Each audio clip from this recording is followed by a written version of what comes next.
અંડા કે દંડા? જો આ સરકારી શાળાના શિક્ષક છે જેમને એક રિપોર્ટરે નોર્મલ એક શબ્દ લખવાનો કીધો છે બ્લેકબોર્ડ ઉપર, એ પણ લખી નથી શકતા. અને પગાર તમને ખબર જ હશે કેટલા પગાર પંચનો અમને ફાયદો મળ્યો છે અને કેટલી સેલરી મળતી હશે. પણ સામે જે એમને વળતર મળે છે એની સામે ચૂકવણું શું કરે છે, એટલે કે વિદ્યાર્થીઓને શું ભણાવતા હશે?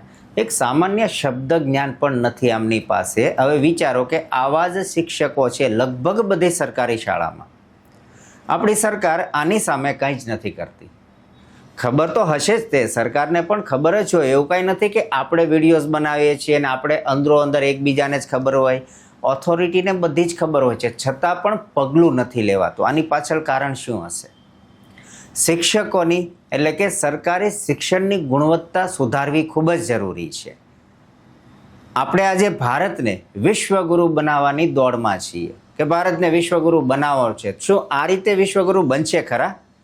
વિશ્વગુરુ નહીં બન્યા પણ વિશ્વ ગુલામ પાક્કા બનીશું. અને જો શિક્ષણની પ્રથા આવી ચાલી રહી ને તો આવનારા સમયમાં શિક્ષણ એક સપનું બનશે, કારણ કે સરકારી વ્યવસ્થા ભાંગી પડશે, પ્રાઇવેટ જ વધશે અને એનાથી ને મધ્યમ વર્ગ અને ગરીબ વર્ગના બાળકો શિક્ષણથી વંચિત રહી જવાના છે.